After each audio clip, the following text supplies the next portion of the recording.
Alright, Jem. Do your worst. Jem is going to interview me now, apparently. I'm not going to get water, bruh. No, no, no. I'll get water afterward. How's that? I'll drink water afterward. The shirt, yeah. Life Size Octopus bought me this shirt. Did you guys enjoy? Why is Jem calling me on Discord? What the hell, Shore? Hello? Yellow. Hello? Literally nothing to say, bruh. Hello? Literally nothing to say, bruh. Something's got. It is on speaker! It is on speaker! And Pokemon, yeah, and Pokemon is on my phone. Well, I can't hear you. Just call me again. All these bitches want me, bro. Jem said we gotta show this on stream. Okay. Oh yeah, this is the rose. Can I do it without the glare? This is what the rose looks like. Scary. Really, whatever, man. Yellow. Wait, I heard you.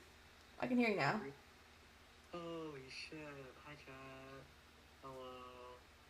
Right, I have so many little goodies and things for you. Oh boy. I have so many. Right, okay.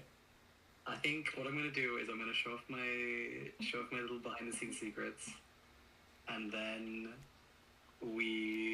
I've gone through and highlighted a bunch of lyrics in the album that I think are really interesting. Oh, brother. Okay, bring it on. Either from like a thematic standpoint or just because I think it would be helpful for the audience for you to explain what these random Greek myths are. Yeah, okay. Yeah, so awesome. We have oh, yay. the flower chart. The flower chart. Oh, wow, the glare is bad.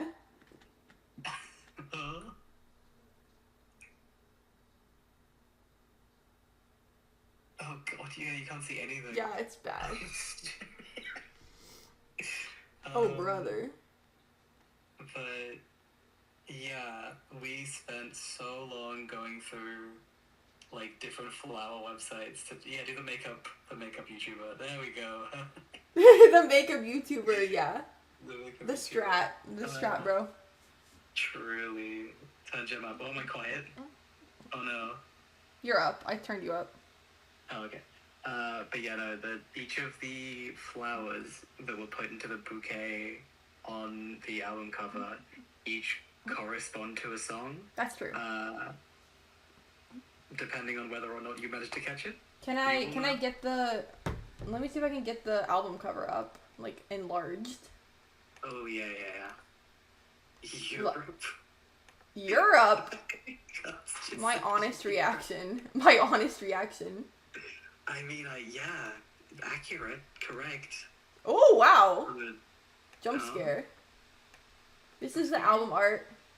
Oh. Ray Dead Florist in chat did this. It's so gorgeous. It's so good. It came out even better than I could have possibly hoped. Holy freaking peak. But here's the bouquet. It's great. Like, blown up as well. Like, yeah, I've used it for loads and loads of assets. Shout out for giving me, like, individual pieces of the art so that I could play around with it for promo stuff. Yeah. Super helpful. Shout out. Are they taking comms? Should we... I don't know, Ray. Are you taking comms? Are you taking comms, Ray? Comms? Are you taking comms? Could people pay you money for goods and or services? For goods and services? OMG Liz Emerald Blue is in chat. Hi! You missed the concert, but that's okay. We're having an interview session now. I'll release the flower chart. I'll go on Twitter and release the flower chart right now for cards. Holy shit. You should use your Blue Sky. I would never use Blue Sky. I have been doing all of the album promo on Blue Sky because you just not logged in. Yeah. You're killing my Blue Sky. Guys, Ray Dead Fioris Lifestyle Octopus is taking comms apparently. So write that down. Yes, give them money if you want art, or if you don't want art, still give them money. Still give them money. Yeah. There, I released the flower chart on Twitter.com. Oh yeah. On X the Everything app. No. On X the Everything app. Not real. Right. Flower chart is done. We've done the rose image. The rose. Yeah.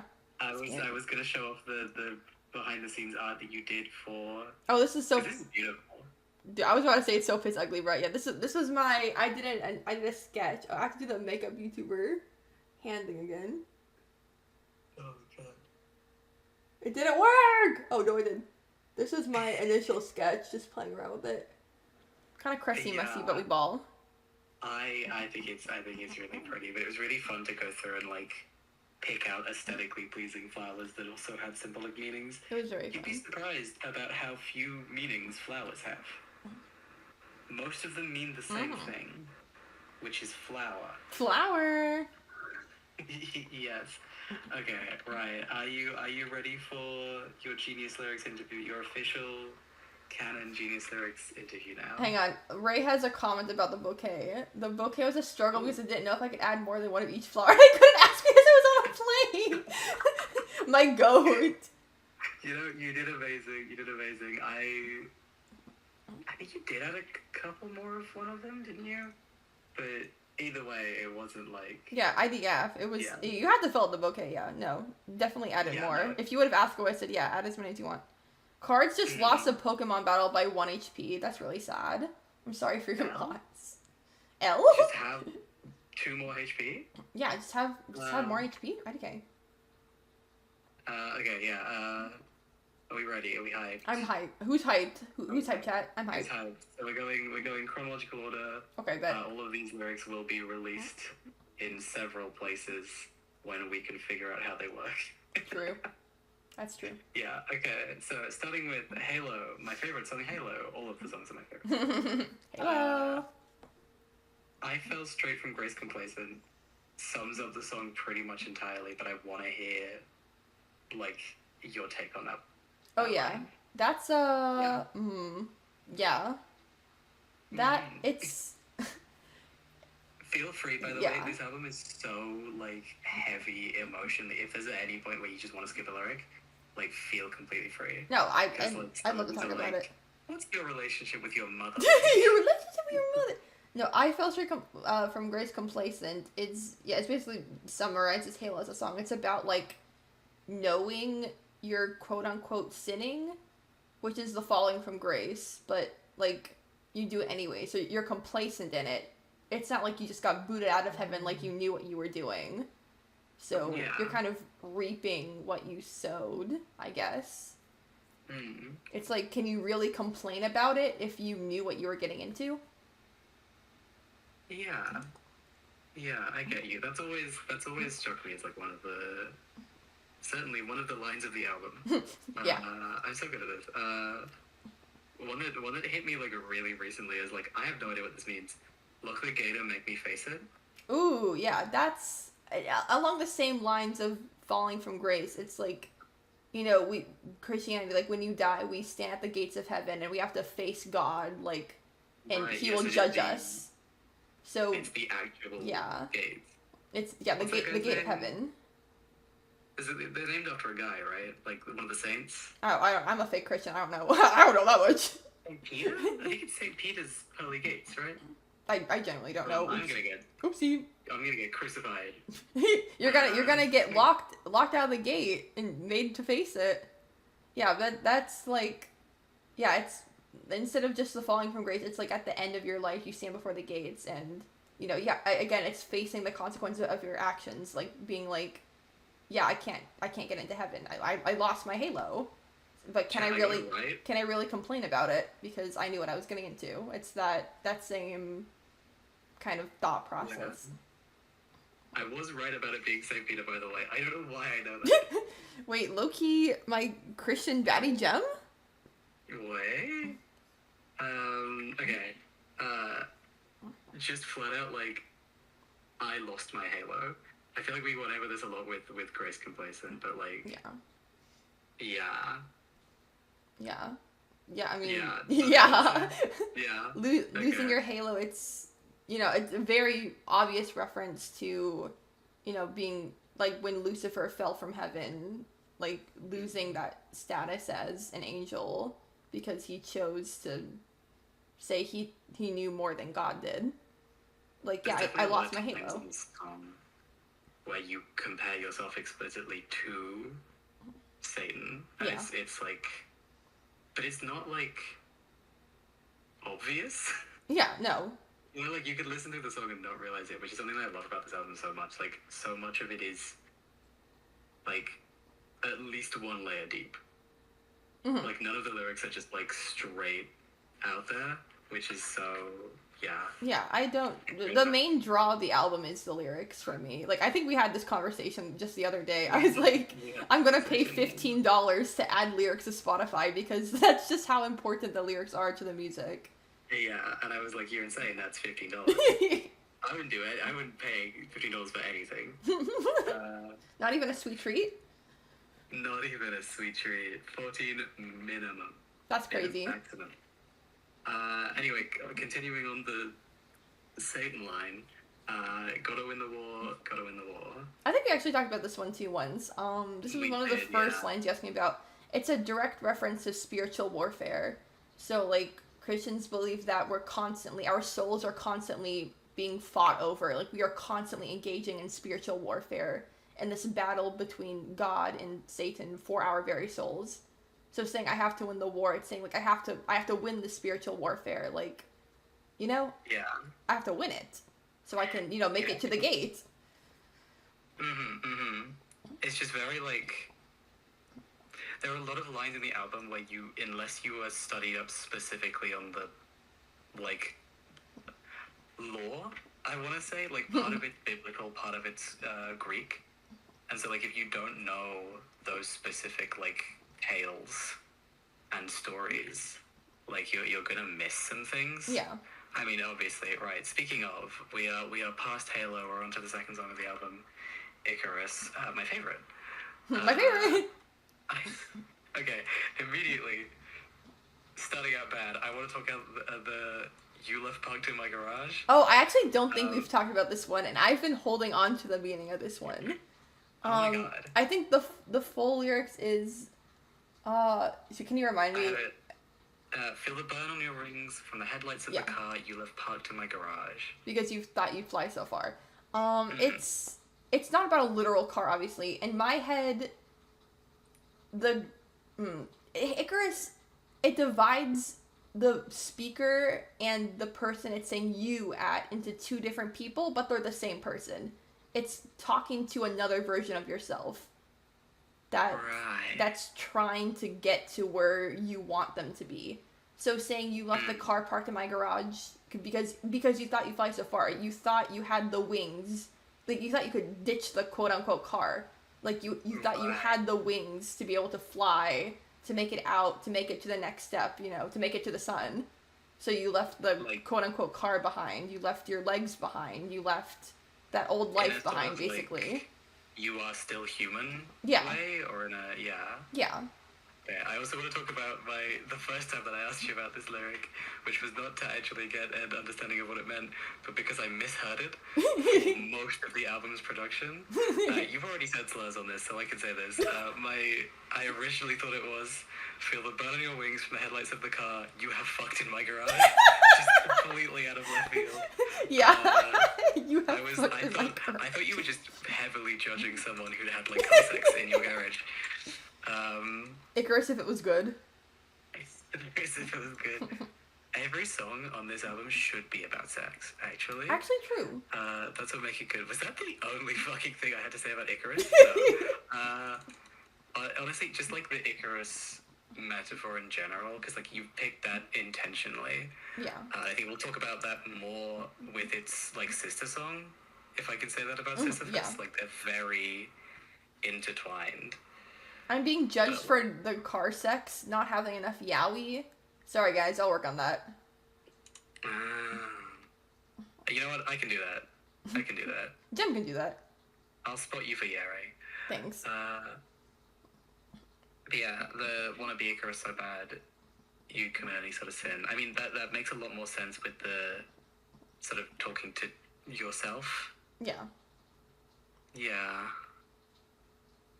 And the rest of it is a pretty straight retelling of the myth, yeah. story of the myth of Icarus. Is there... You're a victim of your very own design. You knew exactly what you were getting into when you took the climb. Is that still talking about, like, the climb of Icarus towards the sun specifically, or is that, like...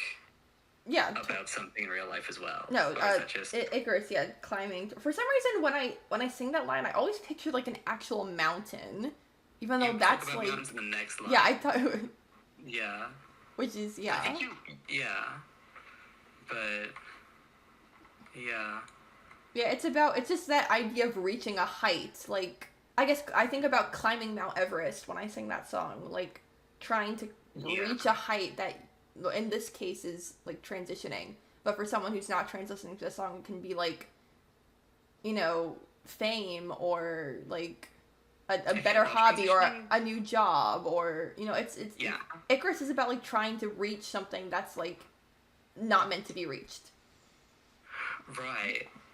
And I guess in turn painting, like, transition as impossible? Basically. Not, I I don't want to say, that sounds really, like, no, bleak. Not necessarily impossible, but more like something you'll spend your entire life wishing for, you know? Because even if you transition, there's still that thought that, like, I'm not a real man. Like, I wasn't born a man. This idea of being a man is something that's always going to be out of reach no matter how much I transition. Yeah. Yeah, we are the same. We are the same. We have always been the same. Right, on to the very first song that we ever recorded.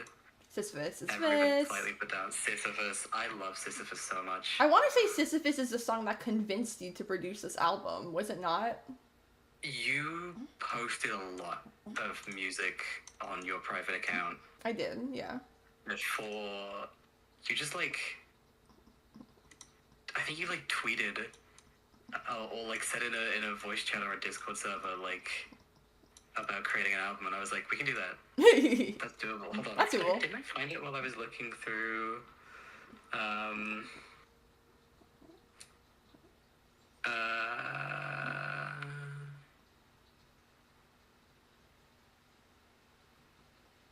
have the messages in our like Discord DMs. Lol. Like, do you want to have music? Do you want to make music? I have a whole album. Bitch, I can just produce your album. The beginning of a beautiful relationship. Holy shit, that was November last year? Yeah, we've been working on this album for like a year. That's crazy. Well, I don't think we started working on it until I got out of the ward, but like the idea of the album has been there for like a year. Holy shit. This is crazy. This is crazy. Anyway, Sisyphus. Sisyphus. This might have as well been the first lyric that I ever asked you about. Lord, take this cup from me. It's very indirect. Yeah, when Jesus died on the cross, or maybe it wasn't when, I'm gonna mix up my Bible lore, it's gonna be really embarrassing, but no, I think it was before his crucifixion, he prayed to God, and he prayed, Lord, take this cup from me. He prayed, like, I don't want to do this, I can't do this, I'm not strong enough. So even Jesus Christ himself was scared of what he had to do, and he prayed, Lord, take this cup from me, like, I can't do this, God. I've never heard that. I have never heard that. It's a really powerful story, and at the end of it, he realizes that, like immediately after that prayer, I'm pretty sure is when he gets betrayed by Judas. So he's just going through it, man. Yeah. You know, Jesus, he had a bad day. He was having a really bad day. He had a really rough, maybe week, maybe even month. Jesus, like, Hi, Nacy. There's a cat on my desk. Hi, Nacy. Hey there, Nacy. You need to get off. I can't see you. But yeah, I think about that story a lot because, like, Jesus, like, it seems like this untouchable figure, you know, to so many people. Like, he was human. He was born to a human. He was human. That's the only reason he could die for our sins, because he was human. Yeah, and, like, I don't know, this is probably the point where I just say, like, I was raised atheist, and making this album has made me feel closer to Jesus than I ever have in my entire life. I am not Christian, but I like that guy. He was chill. I like that guy. I think,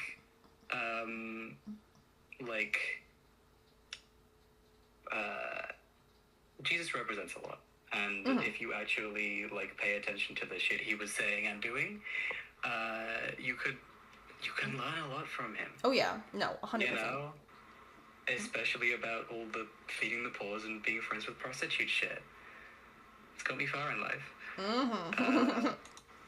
Mostly the prostitutes, but, like... A likely thing for you to say. Right.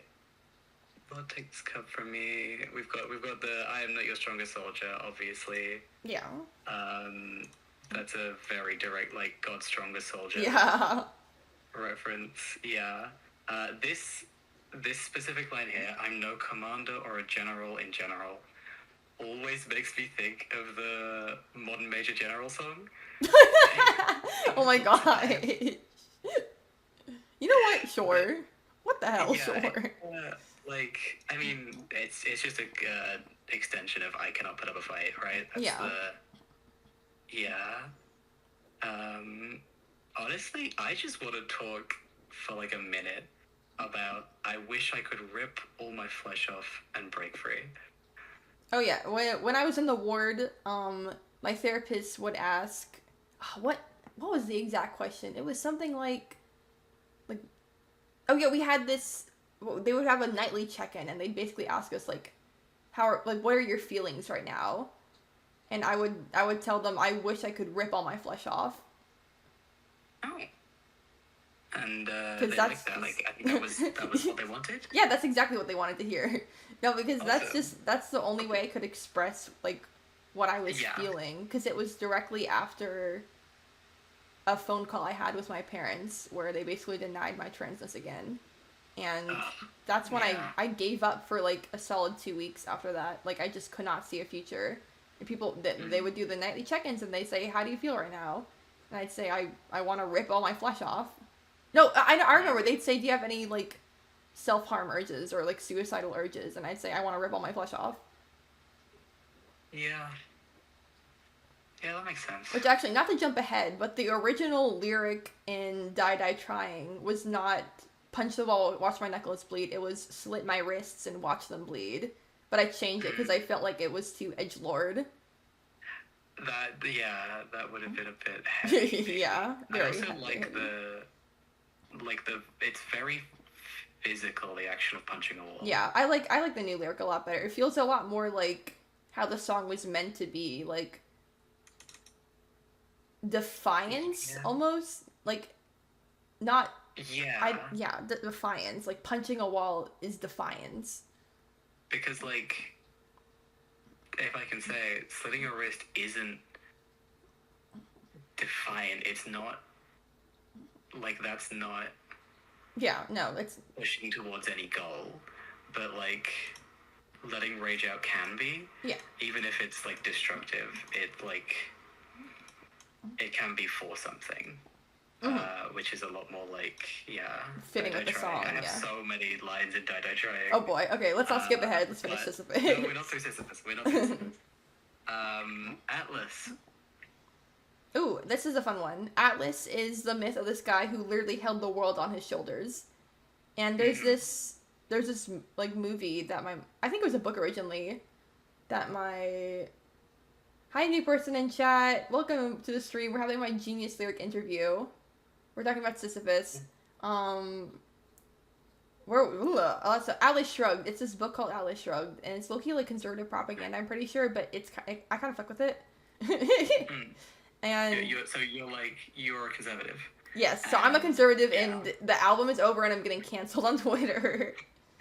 No, but there's this idea of like the phrase Atlas shrugging when he has the whole world on his shoulders. So like, who are you to shrug when you're yeah, just another Atlas? who are you to shrug when you're just another Atlas? Like everyone goes through what you're going through. You know, you're not the only one who's gone through suffering. So who are you to shrug? Right. Who are you to say I can't shoulder the weight of the world? Right. Who are you to let go? Yeah. Everyone basically. else is dealing with exactly what you're dealing with, which obviously, not productive or true. Yeah. But right. My cat is beating up a garbage bag. Nacy. And I'm being Nacy. canceled in chat. Oh, great. Conservative good. Jericho. Great. Here comes the woke squad. Here comes the woke squad. I'm gonna quickly let her out. Nacy. Bye-bye, Nacy. Big fan of that thing.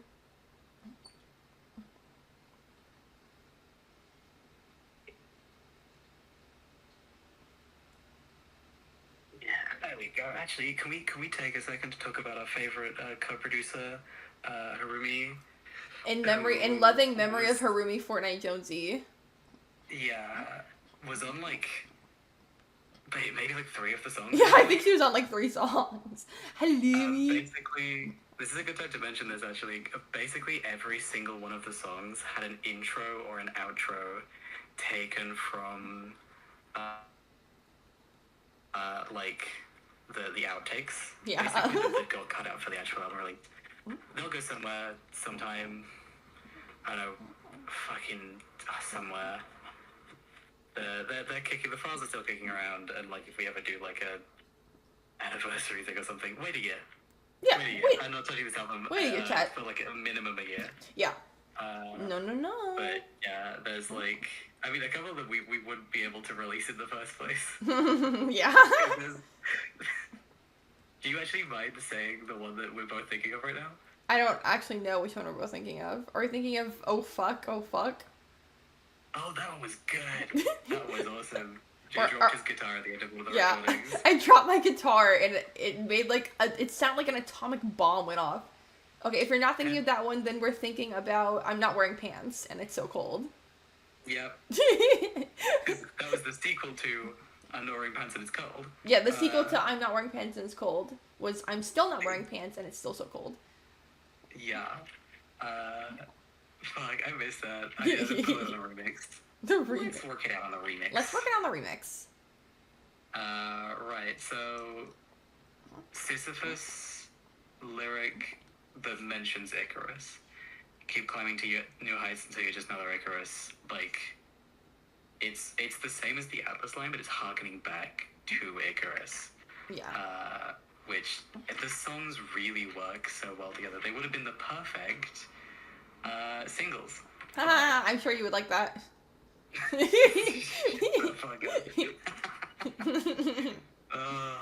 Yeah. But you're a producer in the meat grinder and you will get an album.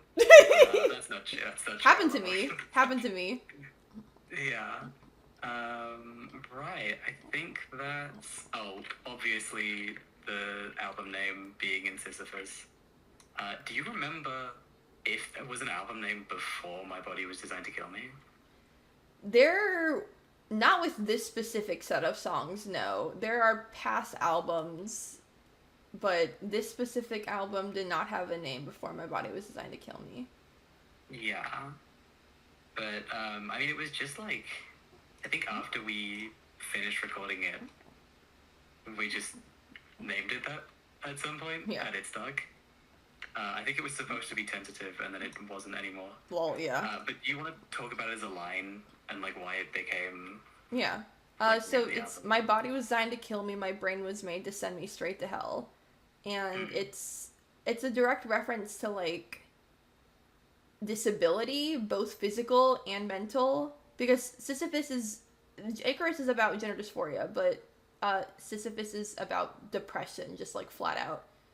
So saying my body was designed to kill me, like, though it's basically life is I have to reference that life is a prison, you are the warden. That's talking about God. It's saying I can't like leave this life because you're guarding it. If I kill myself, I go to hell. So my body was designed to kill me, my brain was made to send me straight to hell. It's again that thought of like the fact that I want to kill myself is in turn going to send me to hell. Like I can't help it. I can't help but feel this way, but my body is killing me and my mind wants me to kill myself. Yeah. Wow, Twitch, please? Please. Twitch, please. Don't take this VOD down. Don't take this VOD down. Twitch, take this VOD from me. Twitch, take this VOD.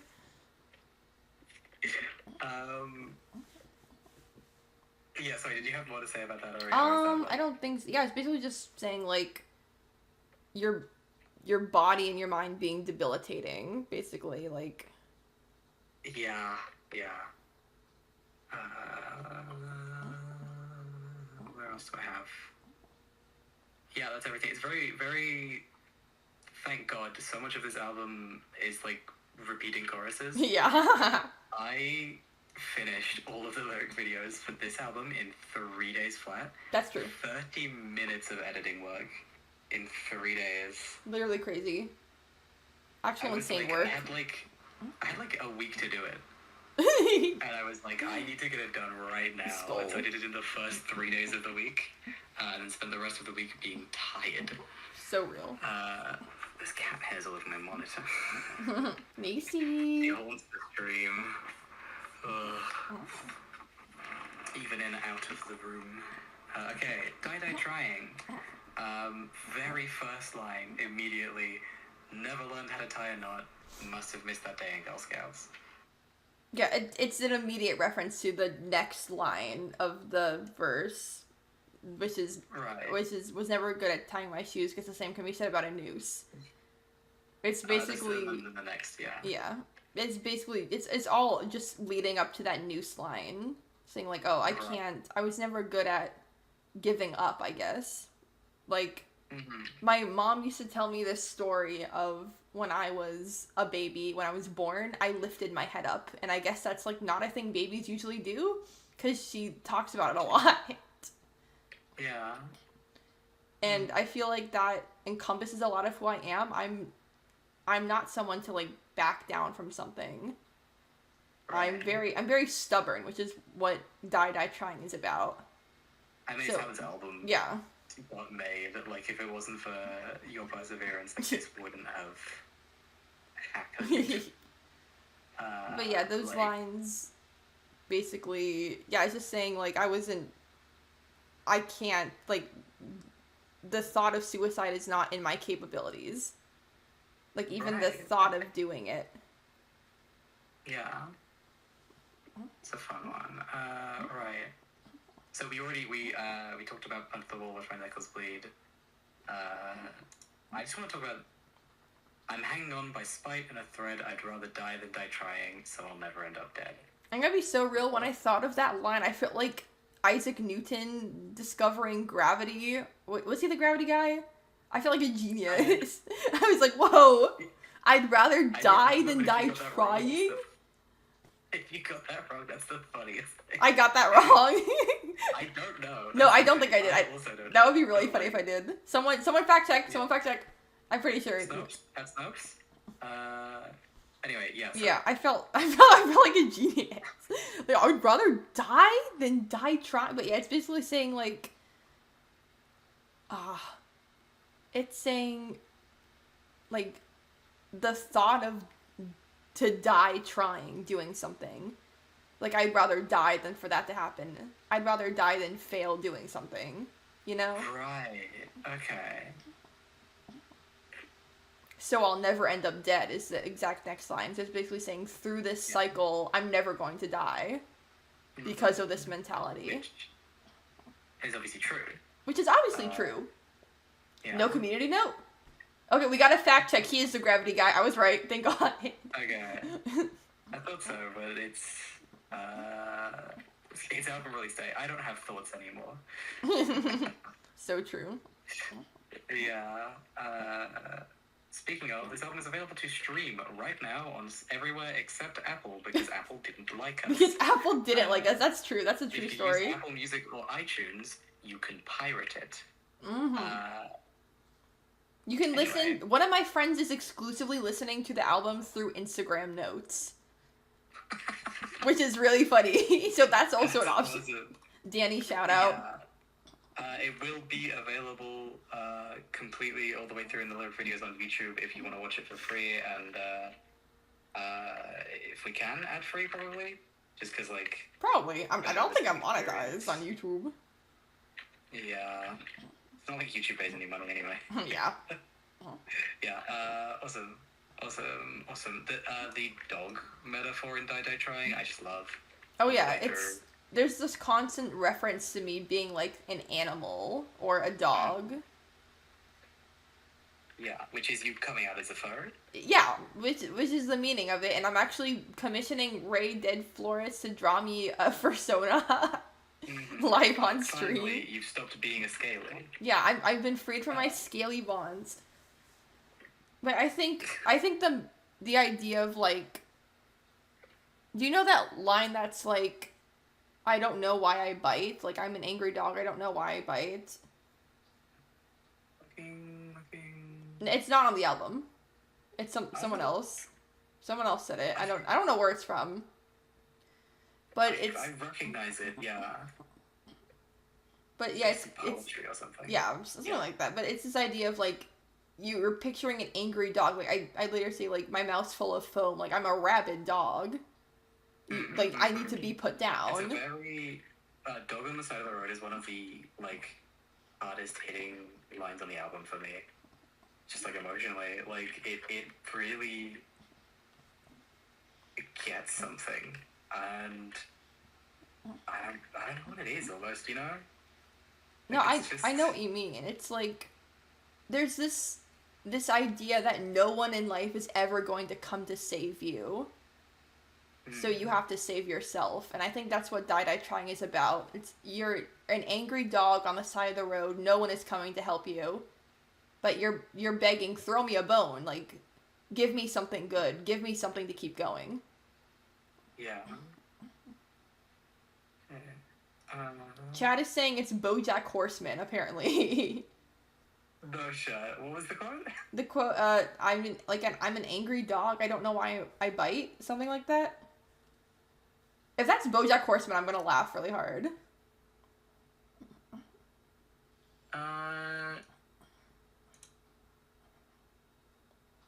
Card said no in all caps. I love dogs.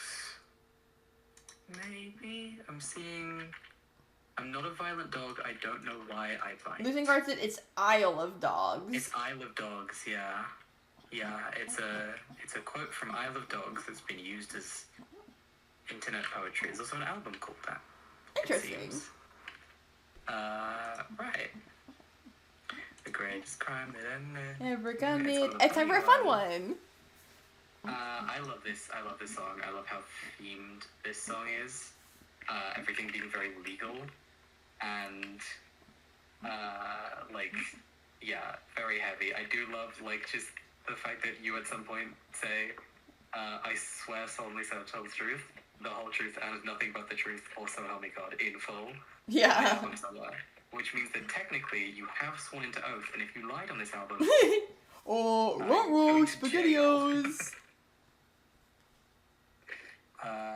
Anyway... oh yes, I want to specifically in this song, because most of this song is very one-to-one. Like, obviously, it's about being trans. It's so about being trans. I didn't even realize that somebody might not pick up immediately that it's about being trans. Because, it's... Do you have anything more to say about that? Because it is kind of just that. I mean, yeah, I told the story behind the song on stream already.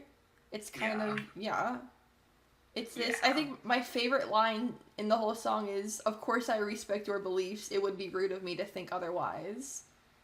Because it's just this two-clipped, like, oh yeah, if I freak out, I'm gonna be seen as, like, liberal tears like a snowflake.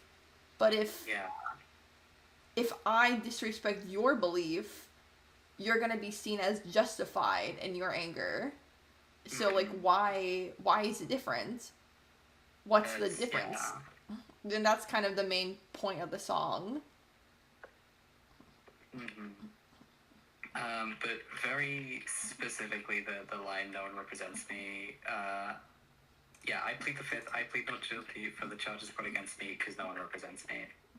Like the simple like sitting unrepresented in a court. Yeah. Which, by the way, I think I legally have to say this isn't legal advice, but don't represent yourself in court.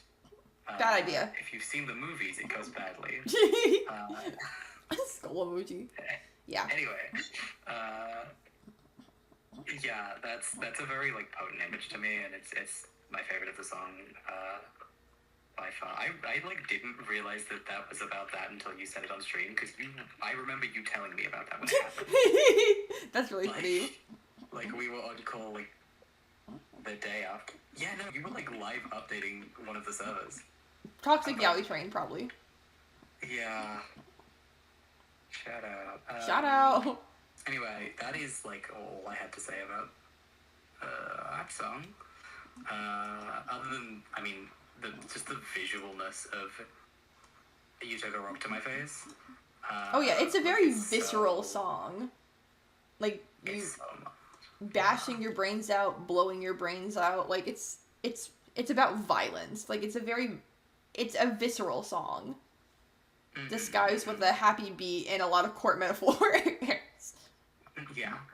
The Rose. Oh boy. Maybe the best opening in the album? Just, like, the song starts and you're like, fuck. You know? Yeah, like, fuck. I know you lack conviction. I mean, just even, like, purely from a musical standpoint, it really came through well. I feel like a lot of this album came out as sort of, like, raw idea. Yeah. Like, unfiltered, just, like, musical ideas, but some of them came through really, really, like, refined, and that is one of them, I think. As well. There's that one bit in the album where it drops to just the bass. Oh, yeah. So good. Oh, it's all over the screen.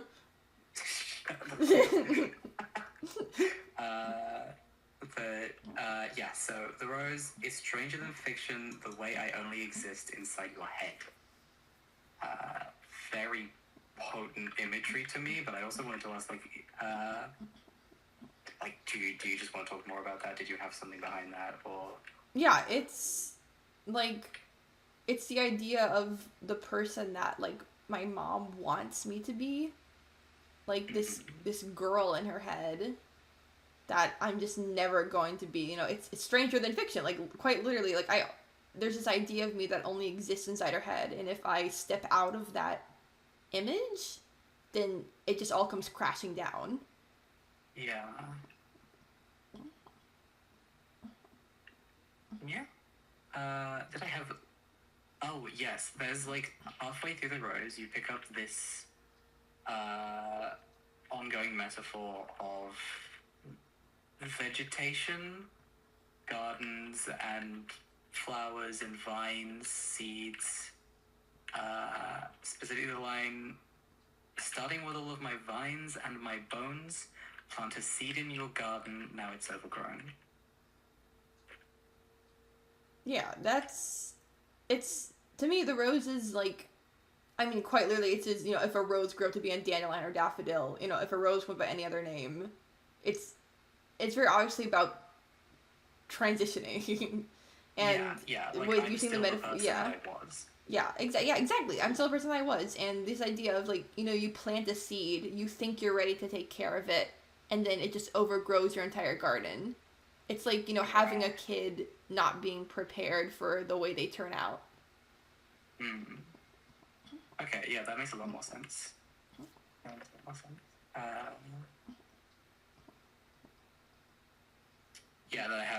already had a rose grew up to be a dandelion or daffodil, but then something you can never kill. Very, just a really fucking solid line. Oh yeah. Very needed, I think. Just in general, we need trans art at the moment. Mm-hmm. It's 100%. And that's something that I felt like all the way through making this album is like, this is important. Like, this is an important thing to be doing, if not just to like develop musically and make something fun, but like to create transness. Yeah. No, 100%. Which I love doing. I love making trans art so much. It's it's I don't want to get like that, but it's resistant, you know? It is. It really is. I mean, in a world that literally wants us dead, like we persist. And we make beautiful things. Yeah, and like I love it. Did you guys know this album's good? Did you guys know this album is available to stream on Spotify? If you search Jericho or My Body Was Designed to Kill Me on your streaming platform of choice, except for Apple and or iTunes. Because Apple hates us. They hate us. Because they hate us. Say why? Because apparently there's too many people named Jericho on Apple Music. Yeah, they were like, there's too many people called Jericho, so you can't upload. Pick another name. Yeah. So they didn't get the album. And that's on them. Honestly. Maybe we'll have to upload it under like Jericho 2. Jericho 2. Jericho 2. Right. Okay. Rush Limit. This is my favorite lyrically, I think. It's really. There's one thing that I slightly. There's like an unfortunate thing about the fact that we put together a lyric video, is the fact that like, I think a lot of what I got out of Roche Limit listening to it so many times is the fact that there's not a clear distinction in the actual content of the song between sun and sun. Yeah. And that like... There's only the distinction in the lyrics. Exactly, but like if you're watching the lyric video, or if like you're sitting with like the Genius page open or whatever, then it's less of that ambiguity is taken out. Yeah. Less of... I said that backwards. Scratch that, reverse it.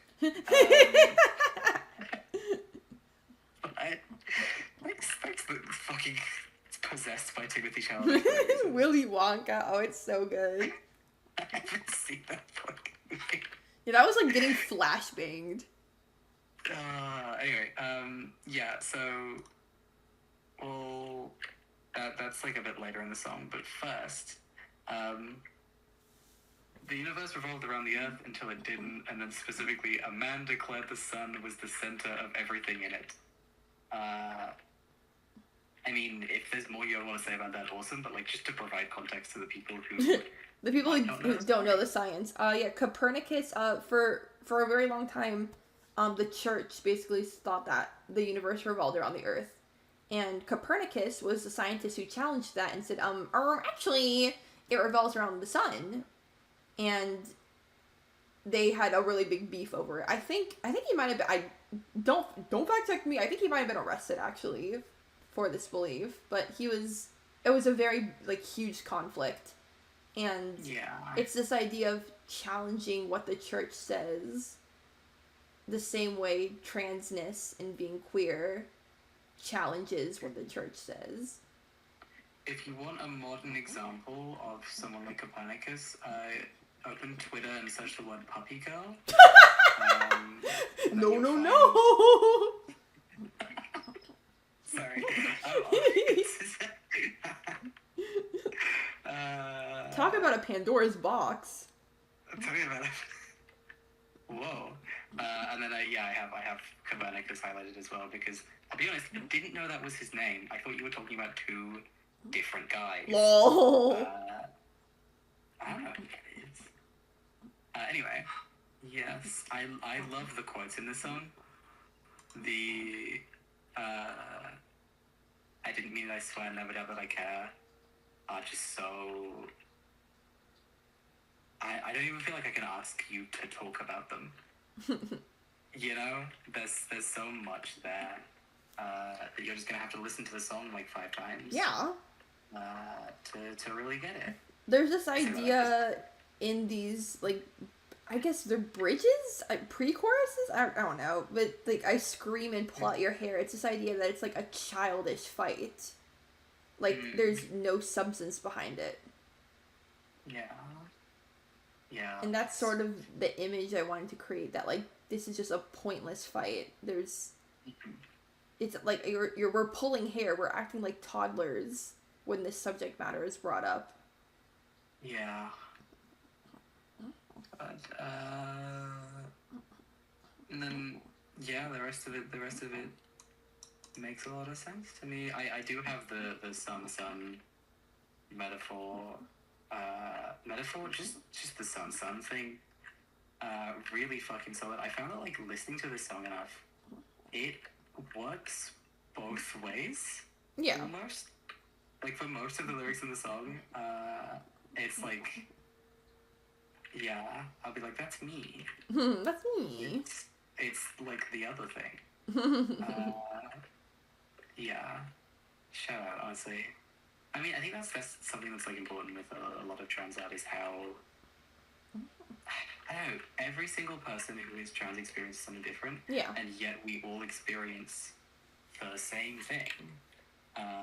Which makes, like, there's a huge depth to trans art that you can still relate to, even if it's somebody else's experience entirely.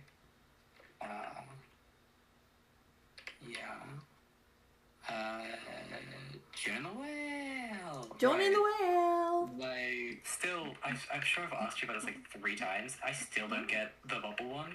This is a personal story. After my car crash, I was in therapy for it, and my therapist gave me a bubble wand and said, keep this in your car, and before you drive, just blow into it. And it's supposed to be like a breathing exercise, basically.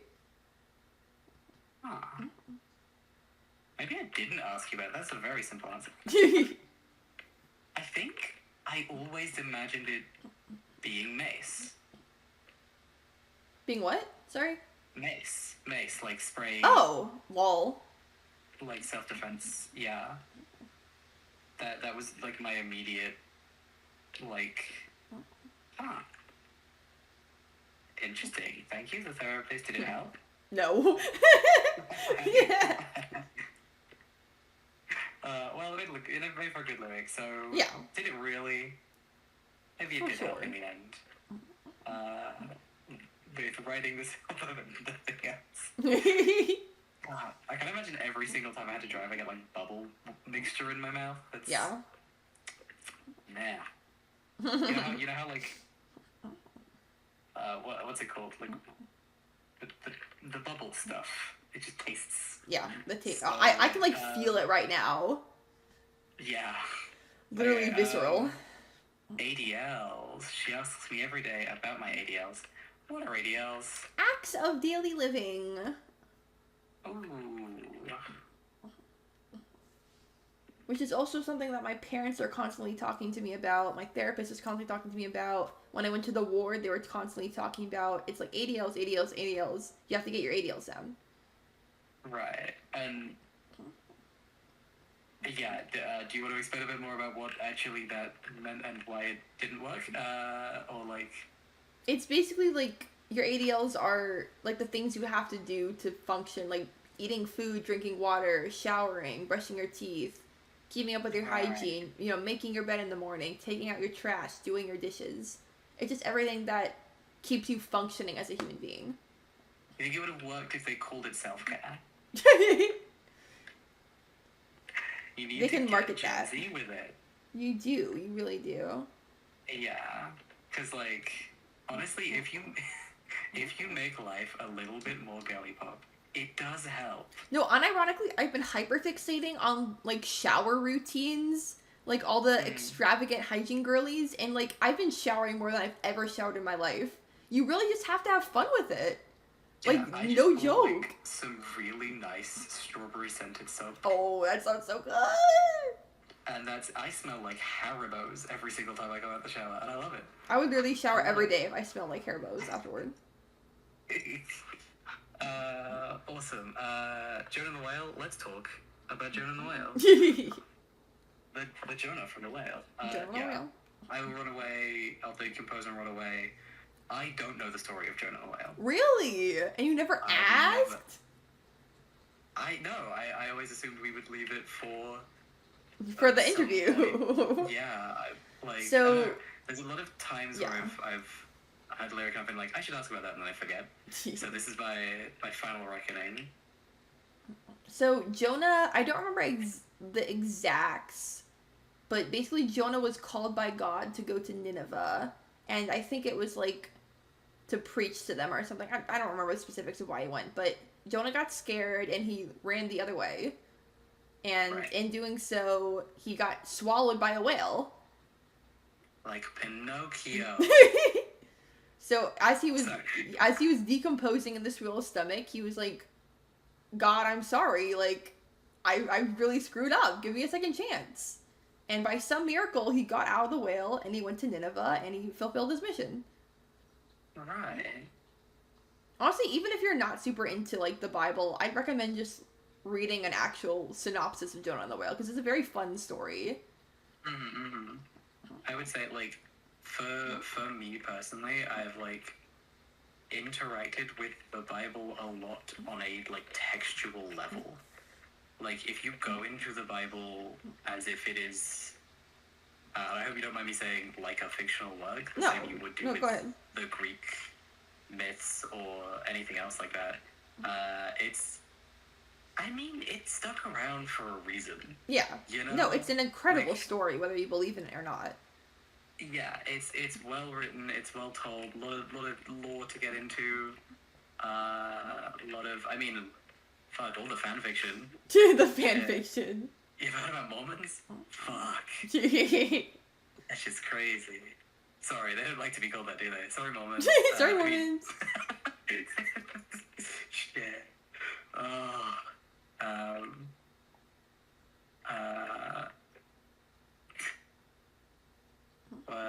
Where was I?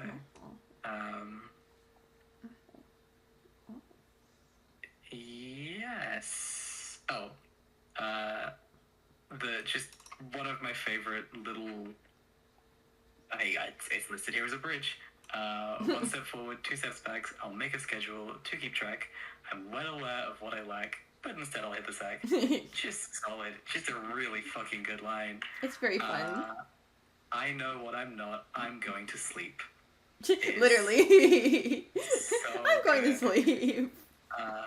Yeah, and just like the repetition of I'm going forward, I'm making back, I'm rescheduling my life. Because that is, yeah, I know so many people who do that. I do that every fucking month. I stay up past like 6 a.m. and download a new calendar app. It's so true. Plan out the next 3 fucking months of my life and come up with an EP, and then I wake up and I'm like, I don't want to do any of that. No, literally, though. But like, yeah, just like, because for me and for a lot of other people who struggle with being alive, scheduling is necessary. Yeah. Like, if I don't schedule my life, I don't have one. No, exactly. I don't do anything, and nothing happens. But the process of scheduling things makes a fail state for life, which, you know, if you have a list of things that you're supposed to do, you can fail. Yeah. And then spiral. No, yeah, 100%. And that's basically what Jonah and the Whale is about. It's this idea of you want to get your life together, but you look over at everything you have to do and you think, I just don't have the energy to do this, because what if I can't do this? And you just get stuck in your own head, and it's just this spiral, 1 step forward, 2 steps back. Yeah. I understand. I might say, my favorite on the album. My favorite on the album. my favorite on the album. God, I need to cover one of these songs. Right, so we've gone over Nineveh. This is my Naomi and Ruth. Another Bible story that I love. So Naomi and Ruth are... Oh, I'm gonna completely butcher all these stories. It's been so long, but... Yeah. So Naomi and Ruth, it's a story of... I think it's a mother-in-law and a daughter-in-law who...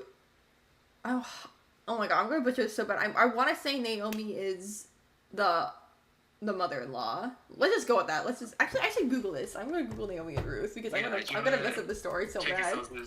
I need to check myself. Wait, what Ruben says? No, I was right. Naomi is the mother-in-law. Okay. So, yeah, Ruth is this, they're basically going through, like, a famine, and their husbands all die. Naomi, the mother-in-law, plans to return to her native home and tells her daughter-in-laws, go back home to your families, because, Ruth and Orpah, the other, daughter-in-law, aren't from here. They're from somewhere else. So Naomi urges them, go back to your families, like, I can't provide for you. I can't guarantee a future for you. Go back to your families where you'll be safe. But Ruth says, no, I'm going to follow you. I'm going to follow you because you're my family and I want to, be there with you.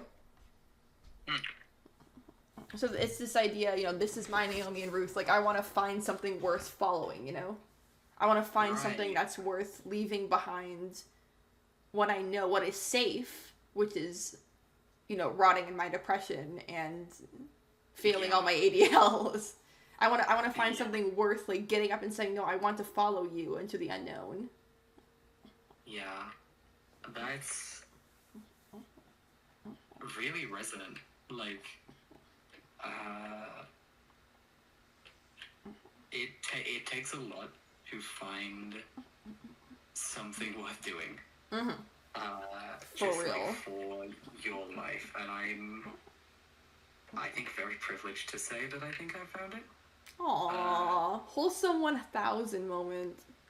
Yeah, it's one of those things where it's like, I am going to spend the rest of my life pursuing art, bettering myself as an artist, and kissing as many women as will let me into that So house. freaking true. So, like, that's, yeah. At the end of the day, life is what you can do with it. Mm-hmm.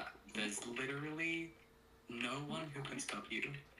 I've the last 2 days, I have been on a fucking, shit, I can do anything I want. And it's not even that crazy. I went out and I brought a freshly baked baguette, some very fancy brie, and a bag of crisps, like a big bag, and I ate it, and it was so good, and that is all that happened. That sounds so good, bro.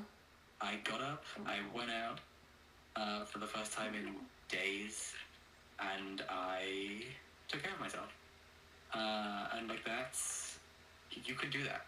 You can do and that. You might not be able to do it every day, but you can do it. But you can do it. Like, yeah. Shit. Okay, where was I? Okay, I'll find my Ithaca. Is that also from... This is Greek mythology, actually. Ithaca is Odysseus's home, which is what he's constantly journeying back to throughout the myth. Yeah, okay, I'll find my Ithaca, journey back down to the truth. Right, who was Saul and or Paul? Oh, this is another one of my favorite Bible stories. So Saul he used to be a persecutor of Christians after Jesus died. And one day he was blinded by God. And basically God was like, bro, what are you doing? And Saul was like, bruh, I don't know. And so Saul found Jesus. He regained his eyesight and he changed his name to Paul. Oh, right.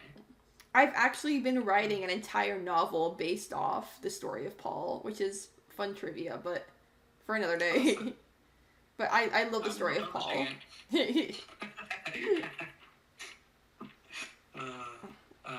this is my solar pulse, change my name to something better. It's this idea of, like, being reinvented. Yeah, which is, it's so trans. It's so very... So trans. Like, the fact that it's men's names as well, I think is quite, like, you know? Like, Yeah. it very much fits in with a lot of the rest of the album. I'll be honest, I did just think they were names for a bit. I'm just think, saying like, things. What if I had a man's name? Yeah, no one knows what you just said. Yeah. Right. Fuck, that's just the whole change my name to something better. This is my final curtain call till I feel like a go-getter. Really good line. Really just, like, great vibes. Before immediately going back to I'm a coward and I have Yeah. awesome. Modern day Eurydice. Hey, Eurydice. welcome to me. I'm here. Gemma's on here. This song. And I kind of love it and I kind of hate it, but I'm just not gonna think about it. I think it made the song better. I think it made it less listenable. For me. No. So, it hung the moon for me, counted every star we see. It's just Very kind of good. this, Yeah. this romantic phrase of, like, oh, you hang the moon for me, you know? Like, I've never heard it. really? Yeah. Yeah, it basically means, like, what the hell does it mean? I can't describe it. Hanging the moon. But, like, in this context, it is used, which I found quite interesting. Yeah, like, it meaning, like, testosterone, you know, HRT. It's estrogen, you know, it's, Modern Day Eurydice is a love song to HRT, and so it's saying, it hung the moon for me, like, Right. yeah, to place the moon in the sky, use an example of a superlative act attributed to someone viewed with uncritical or excessive awe, reverence, or infatuation. Right. I think I've heard, like, I would get the moon and the stars. Yeah. Yeah. Not hung, but I think I've heard a variation of it. Awesome. Where are we going from here? Okay, I think the rest of this is a retelling of the story of Eurydice, I think. I didn't understand, so Sacred Treasure, Eventually Underworld, Orpheus Turned Around, Hades Scheme. I'm assuming all that is part of the same myth. Yeah. Because I don't know it. Yeah. I've never heard it. Really? Yeah. Okay, so Orpheus and Yeah. Eurydice basically dies or gets dragged to the underworld or whatever. Orpheus goes after her.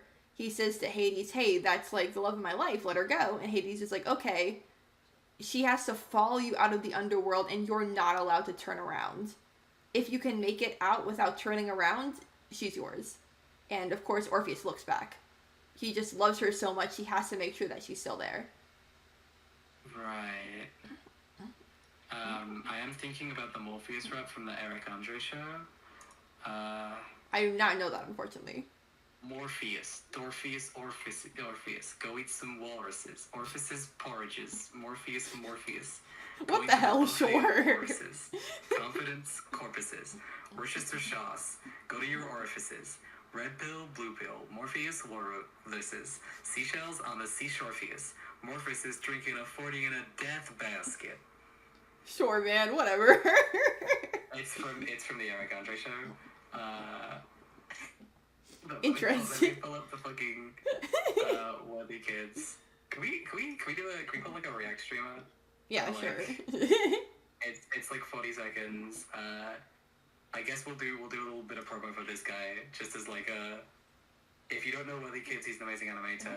You should. What is Jim? I did pull up the lyrics. Wow, so you're Unfortunately, fake? I do not have this memorized. Okay, we're gonna watch this chat.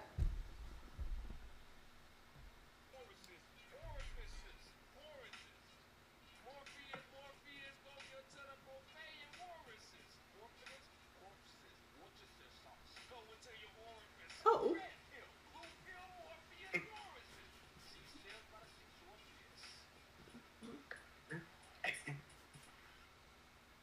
What the hell, sure.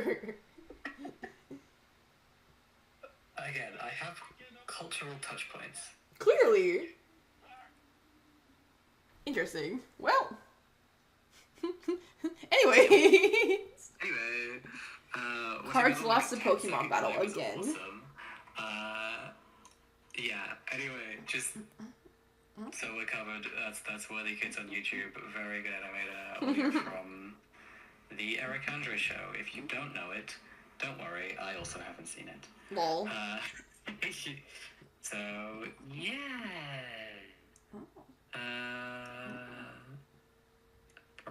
So yeah, okay. Iliad's nothing more than a myth. Yes. The Iliad. The Odyssey and the Iliad are two works of Homer. And... Like The Simpsons. Yes, like The Simpsons.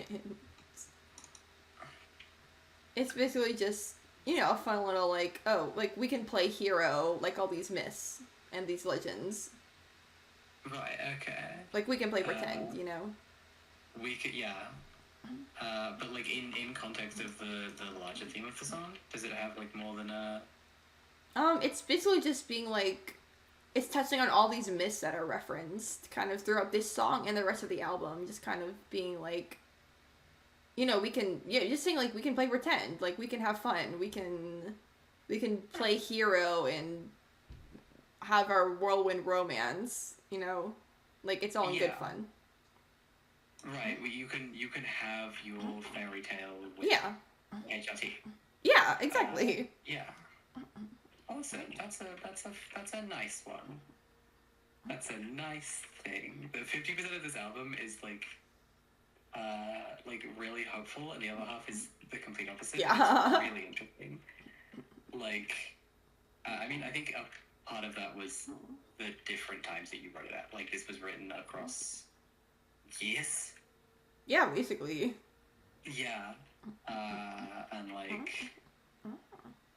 have you been writing this album longer than I've known you? If we count Halo, then yeah. Interesting. I never even thought about that. That's kind of crazy. That's crazy. Because, I've known you forever at this point, But,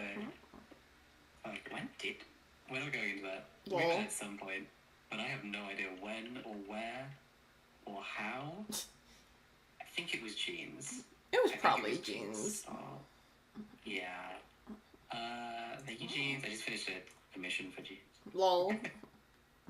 I could be Eurydice dancing in the middle of the street. What's going on there? It's kind of, we're saying it's a modern kind of retelling of Eurydice, so in that line I'm thinking, instead of following Orpheus, through this dark underworld, I'm crossing a street, but, I'm dancing, I don't care if I get hit by a car or not, because you're the one leading me. Okay.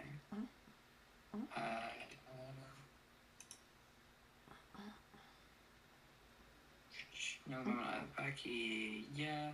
Oh, the face that launched 1,000 ships, Helen. Do you even exist? Hey, that's the myth of Helen of Troy, who was fought over... I'm pretty sure... I think the beef was that she was, someone said she was more beautiful than Aphrodite? Someone correct me if I'm wrong. I don't remember the exact specifics of this myth, but... That's the myth of the spider. Oh, is that... what am I thinking of? No, I'm thinking of the apple, where... I think... Is it Paris? This one guy, he's asked to give an apple to the goddess he thinks is the most beautiful. No, that's a different myth. That's not Helen. I think people are just beefing over Helen because she's, the most beautiful person on Earth. Because, that other thing was, someone said, this woman was more beautiful than Aphrodite, and then Aphrodite, turned her into a spider. Yeah, Aphrodite was low-key. There's a lot of beef going on with Aphrodite. There's a lot. Shout out. You didn't mispronounce her name in this album, so I feel like you have to shout out. Apologize. Yeah, sorry, Aphrodite. Honestly, if I could say all of the everything, I do feel very compelled by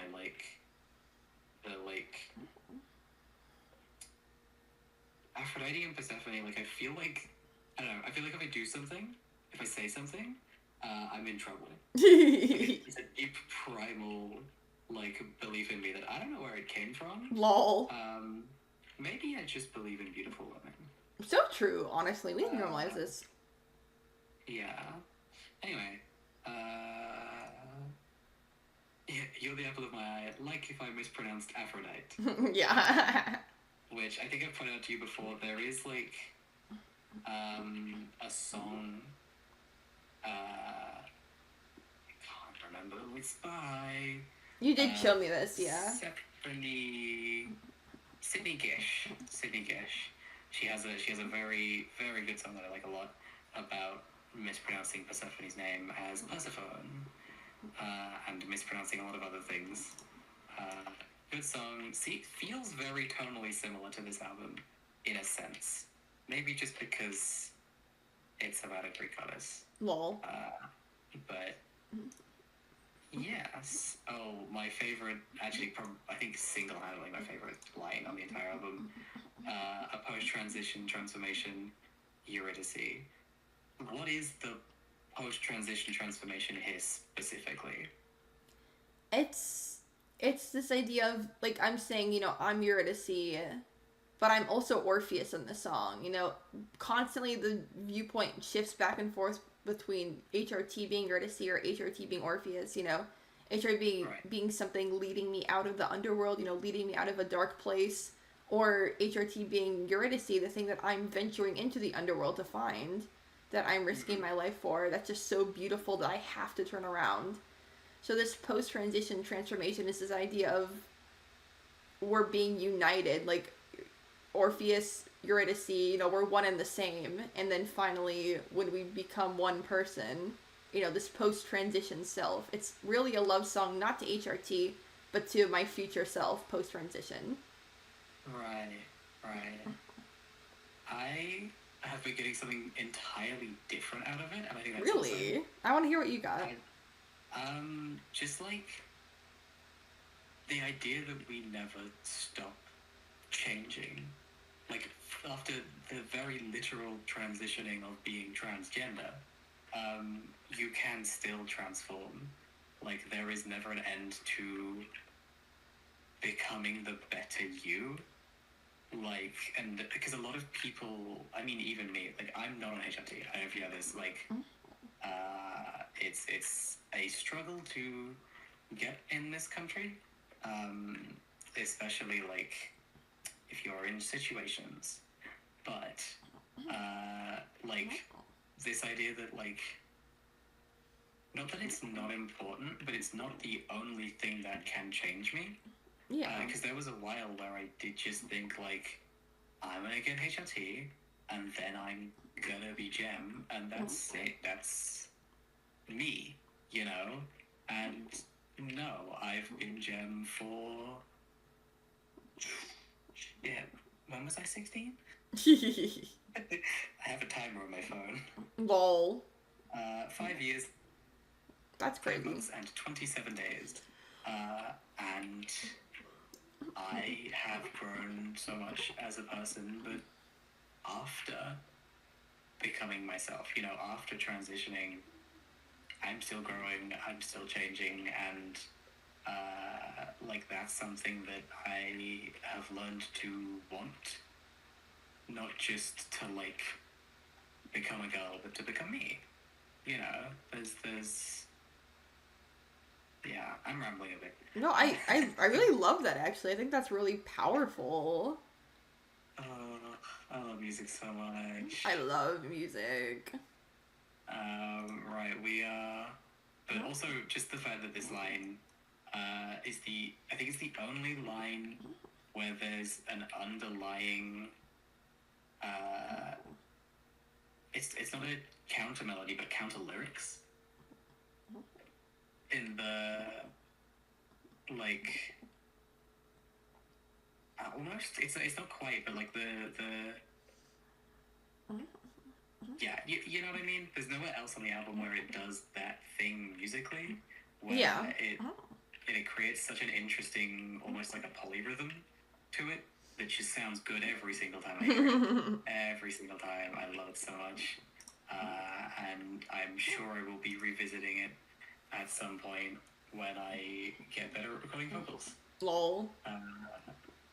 Now, Sweet Eden.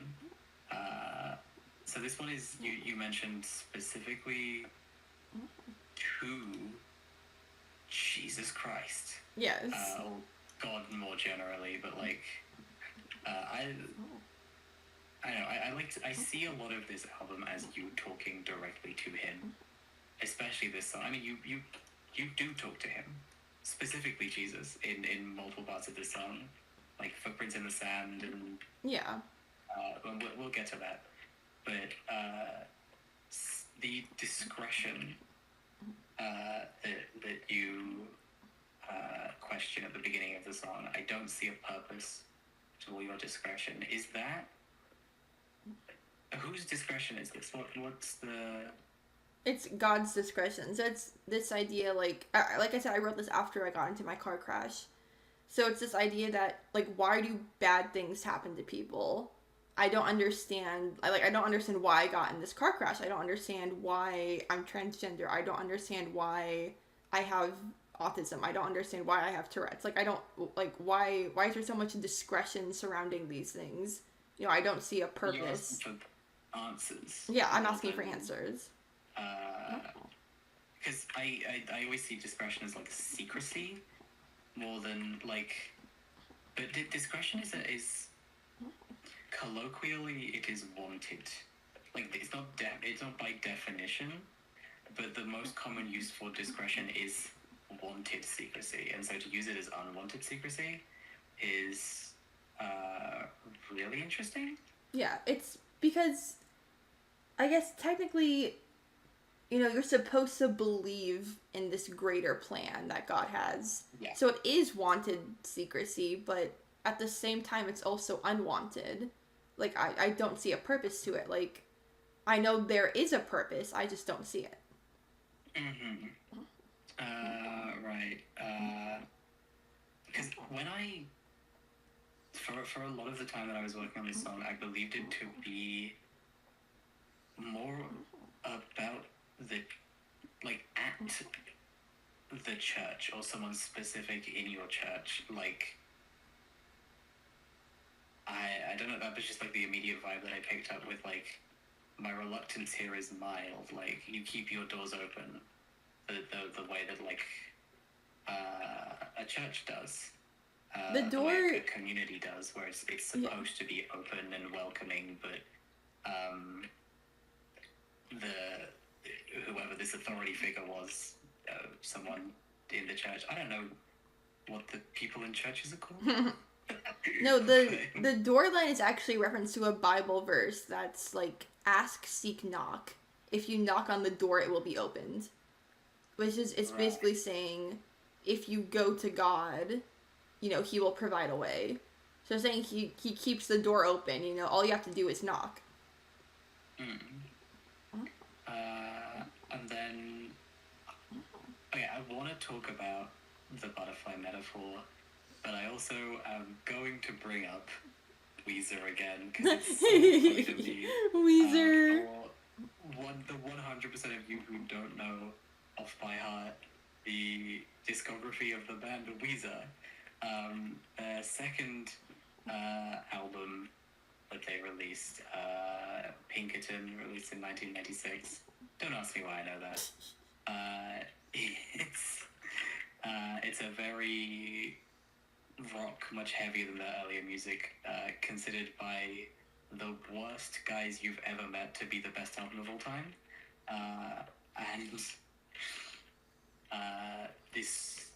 The album finishes with a song called Butterfly, which is a complete tonal shift, inspired by the lead writer River's love of opera, specifically rock opera. But it's very slow, it's very tame, and it's very gentle, almost lullaby-ish. And so for this album to end the same way that Weezer's quote-unquote greatest album did, It's just so funny to me. The Weezer lore. The Weezer lore. None of this was important. Let's go. Yes, I'm like a butterfly. I lose my wings quickly. They never say why. It's this idea that, you know, to a caterpillar to a butterfly, like, you have to go through a metamorphosis to change. But why? Why do I have to go through bad things to become the person I am today, you know? Like, why does it have to be bad things that influence me? Yeah. Yeah. You're an oncoming storm. I will just say, I always think about Doctor Who when I hear oncoming storm. I think any other Doctor Who fan would, but that, yeah. Fire and lightning to keep me quite warm. The good is the bad. Yeah. Is the god. Yeah. Yeah. Why always two stupid bitches telling each other? Always two stupid bitches. Yeah.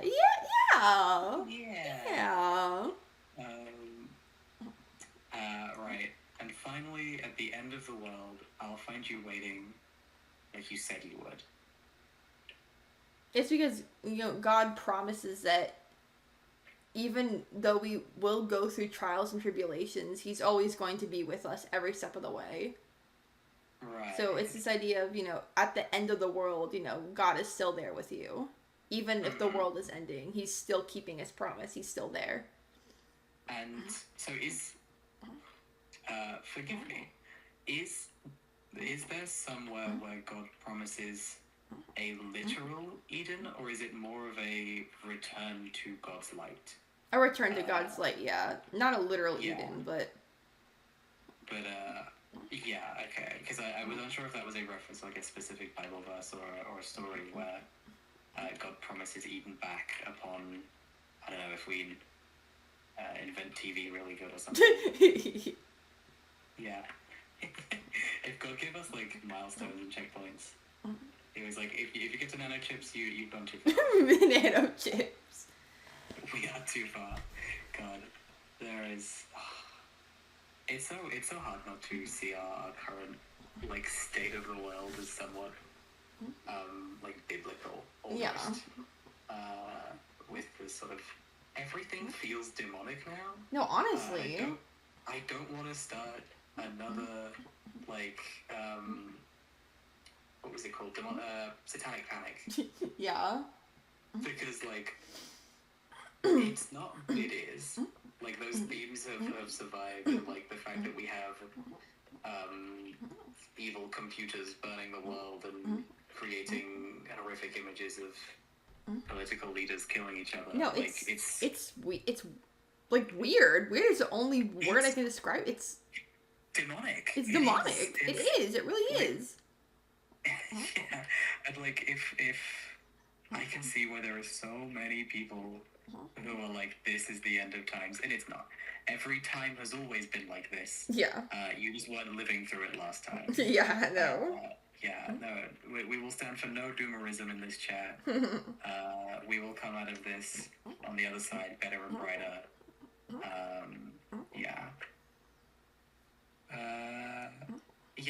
Sweet Eden. Is there a specific reference to... Because there's casting the first stone, which is possibly my favorite thing that Jesus has ever said. It's such a baseline. We've, like, talked about this. We've been like, shit, he was really onto something. Like, he was really onto something. Let he who is without sin cast the first stone. No one is without sin. Not even Jesus? Like, I feel like that's part of the text there. Because at the end of the day, he does not throw a stone. Therefore, Jesus is with sin. But Jesus is sin. Jesus is... Yeah, Jesus took on our sin. Yeah, like, I mean... Yeah, but, like, the idea that, you know, glass houses... Yeah. there is a modern version of the idiom. But the biblical one really stands the test of time, and that, like, it's always somebody who doesn't have their shit together getting in your business. Literally. Someone who is with sin. talking about your shit. Mm. And yeah, if more Christians were like Jesus, things would feel right, I think. Things would be a lot different than they are right now. You think it would be easier to convince Christians to be like Jesus, but You honestly, think? it's It's really difficult. What are they up to, those Christians? Literally, Those bro. Christians. God. Fuck.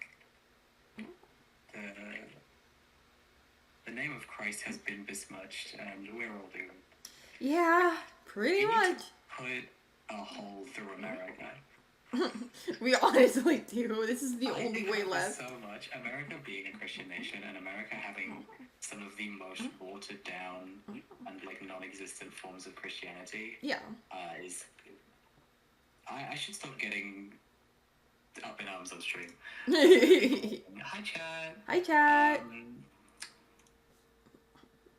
I have some political opinions that would get me cancelled. It's cool. Anyway, right, we have a return at the end of Sweet Eden to the garden theme, which I love that it does stick around. Previously in reference to your mother, but now here in reference to Jesus. I'm just dandelion, a weed in your garden. I think you used the line of weed in your garden in the rose, right? I don't think so. I said overgrown garden, which kind of implies weed. Weed. Weed. Where's the rose? Where's the rose? Yeah, overgrown. In your garden. If a dandelion or daffodil? Because dandelions are weeds. Yeah, dandelions are weeds. Yeah, so yeah, very, very similar thing. There's a lot of crossover in this album, which is what makes it an album. Who would have thought? Who would have thought? Who would have... guys, did you know that this album is an album and it's also available to stream? It's also available to stream. It's also available to stream right now. You go on Spotify or any other streaming service that isn't owned by Apple. Yeah, that isn't owned by Apple. I thought he was just meant to kill me. Anyway, sorry, I'm plugging.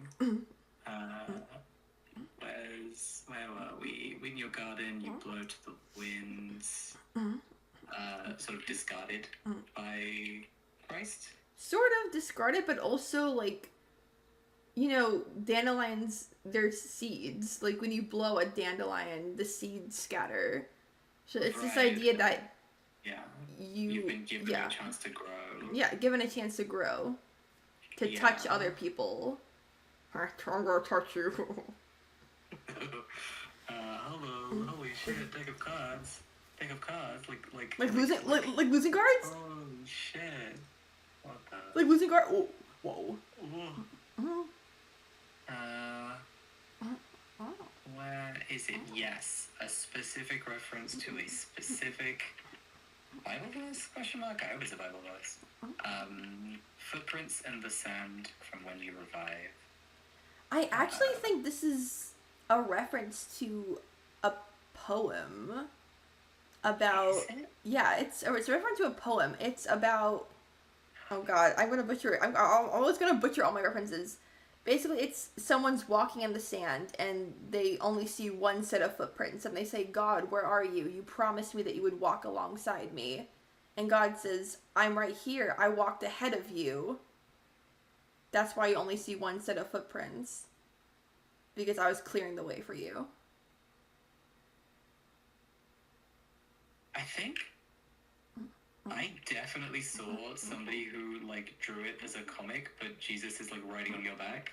I feel like I've seen that one too, because that image low-key flashed into my head. Yeah, I think there's a few variations of it where he's like behind you, where he went in front of you, where he's like Jesus carrying you is part of that. Like, you don't walk here beside me, you carry me when I'm tired. Yeah, because like at the end of the day, physically, God is not here beside us. We're a little bit on our own here. Like, he's not just hanging out. At the very least, he is obscured. Yeah. And, like, that, I mean, it fucking sucks. Yeah. You know, for someone who does believe for it's faith. It's faith, yeah. You know, you have to believe, and I think everyone has faith. I think that if you don't think you have faith, you should find some. Yeah, faith is a good thing. No, faith. It doesn't matter what you have faith in. Faith is always a good thing. Because I don't have faith in God. I have faith in, well, the goodness of man and our ability to create community. That is like something that I really heavily believe in. I think that there's one thing that you can never take away from us, no matter what you do, and that is other people. There will always be other people, and caring for and fostering for the other people in your community, whoever they are. Finding a place where you belong is, you know, that's always possible. That's always doable, no matter where you are, no matter who you are. There is somewhere out there. Yeah. For you, and yeah. Right, is that? I think that's everything. That is every single line from the album that I wanted to talk about. Oh my god. We did it. I will say, this document that I'm reading from right now is labeled Album Number 1. And that has tormented me. Skull emoji. The amount that it took to put out this album, even thinking right now about like making another one is so scary. But we're gonna do some. I mean, do you want to talk about like our plans for the future? Sure.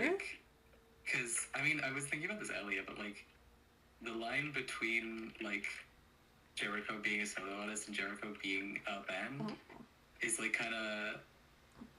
Yeah, I refer to Jericho as like the Jericho project, because to me it's not Jericho isn't just me. It's me and you, and it's Ray, Dead Florist, and it's every single one of my friends who pitch something in. It does take a village. It does take a village. But like I can't imagine us putting out anything that wasn't like us. Yeah. You know, there's not gonna be there will not be any Jericho music for a little bit. Yeah. We just released the album. I'm tired. Yeah. Sleep. You guys, you have 10 songs. Go crazy. Enjoy it. Yeah. Really pick it apart. There might be some little demos here and there if we fancy it. You have sort of a place to post demos now, which is awesome. And I'm hoping to like lean a bit more into Gem and Jericho. Gem? Like, you know what I mean? Like, I'd love to like push what we did in Sweet Eden Father. I think that's something that I like. I really enjoy doing, and finding something that like would fit my vocal style to then fit alongside your vocal style. Yeah. Would be crazy. But that'd also, be very like, fun. Getting a bit more synthesized with it.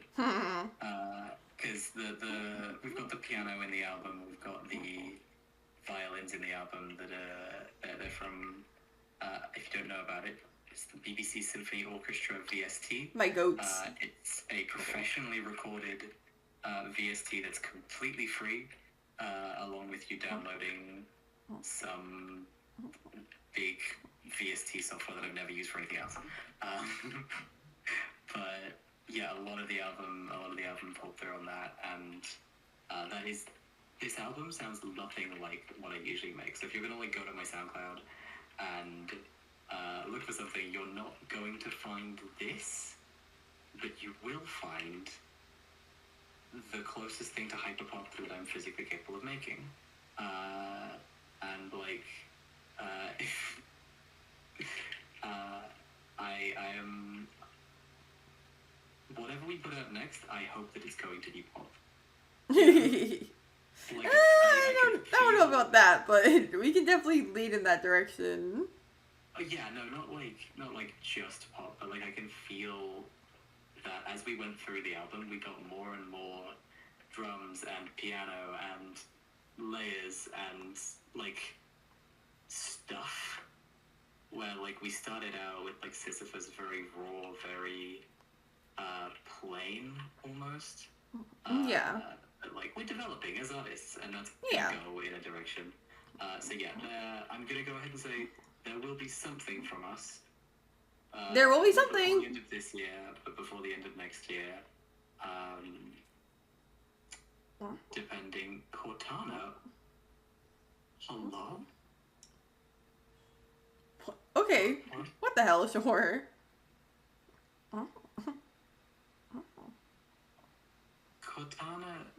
Cortana just booted on my Windows to tell me that Cortana's gone. Huh. Because they depreciated it. I'm like, what? Interesting. Interesting. Okay, I think, that's everything. Yeah, if, keep up on the socials. Jericho is on Twitter and also on Blue Sky. That's true. So when Twitter blows up, Yeah. I might just get you to give me the Jericho login. It's like, Wow. I like Blue Sky. I'm only on Blue Sky now. So yeah, if you want to follow me or JJ, Twitter and Blue Sky, you can find us on the Discord. If you're not in the Discord, Join the Discord. join the Discord. There will be all future stuff posted there if you don't want to miss it. Yeah, if there's a link to it somewhere, I don't fucking know. No. Oh, let me find it. Let me drop it in the. Make sure it's the Jericho project and not the backend server. Ooh. Okay. Here it is. That's yeah. I think Hooray! everyone is already in there anyway. Let's but go. just in case. Yeah. Cool. I think that's me signing off then. I'm so glad to have it up and done. Me too. I'm so glad- I'm so happy glad to- it's out. I'm so happy it's out. Yeah, everyone enjoy it, love it as much as I do. Yeah. Yee! Yippee! Okay, thank you for having me on. This was awesome to get This to was do. very fun. Thank you for interviewing me, Jem.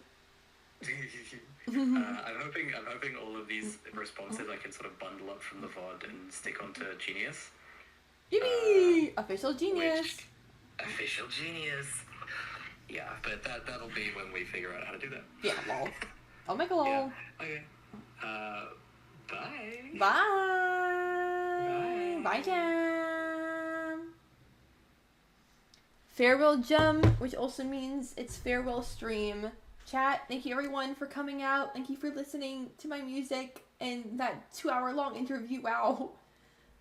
I hope you enjoyed the album. Me and Jem have worked very, very, very hard on it. Literally for a year. And I'm just so happy that it's out and you guys get to hear it. Yeah. Have a great night, everybody. And phone call. Is anyone live that I know to raid? I don't think so. Okay, we're just gonna end. Good night, everyone. Stream My Body Was Designed to Kill Me on Spotify, coming to YouTube soon. I love you all. Good night. Yes, I will drink water. I pinky promise I will drink water. Good night.